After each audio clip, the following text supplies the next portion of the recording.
안녕하십니까. 18대 대통령 선거가 40여일 앞으로 다가왔습니다. 그런데 아직도 야권의 후보 단일화가 이루어지지 않아 선거 구도조차 어떻게 될지 알 수 없는 지경입니다. 선거가 코앞인데도 후보가 확정되지 않은 참 이상한 선거입니다.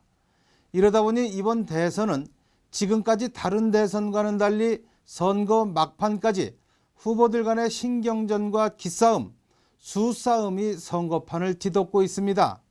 정책은 사라진 지 오래됐고 상대 후보에 대한 흠집내기가 벌써부터 정도를 넘어서고 있습니다.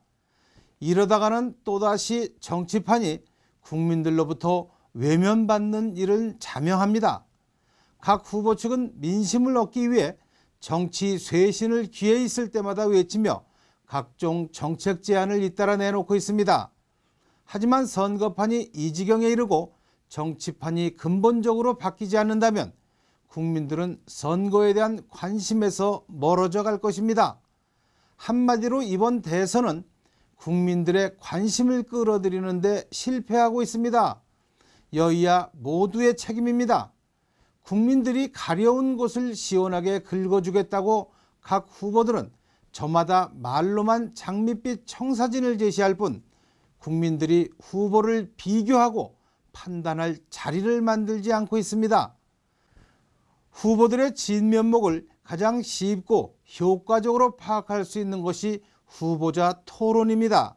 후보들의 일방적인 행보에 비해 대담이나 토론은 후보의 능력이나 자질을 점검할 수 있는 좋은 기회이기 때문입니다.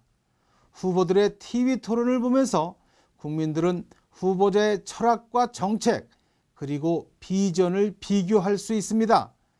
미국 대선 과정에서도 후보자들 간의 TV 토론이 대선판에 얼마나 큰 영향을 미치고 있는지는 우리 국민들이 더 잘 알고 있습니다. 그런데 우리나라 대선판에는 선거일이 40여일밖에 남지 않았는데도 토론이나 대담은 찾아볼 수 없고 그저 후보들 간의 신경전과 수싸움만 난무하고 있습니다. 우리나라에서도 지난 15대 대선 때부터 토론회 제도를 도입했습니다. 지난 17대 대선 때만 해도 다양한 방식의 토론회를 40여 차례 가졌었습니다.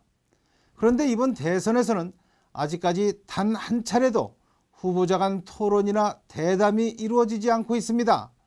이러다 보니 유권자들이 정확한 판단을 하기가 어려워지고 선거운동도 네거티브 쪽으로 가고 있습니다. 각 후보 측에서는 대담이나 토론이 이루어지지 않는 것에 대해서도 서로 상대 후보 탓만 하고 있습니다. 후보를 비롯한 정치권이 스스로 국민들에게 정치 혐오감을 심어주고 있는 것은 아닌지 되짚어봐야 하겠습니다. 대통령 후보라면 당연히 각자의 공약과 정책, 비전에 대해 국민에게 알리고 국민이 궁금해하는 부분에 대해서는 성실하게 답해야 합니다. 그것이 대통령 후보로서의 책임이고 의무입니다.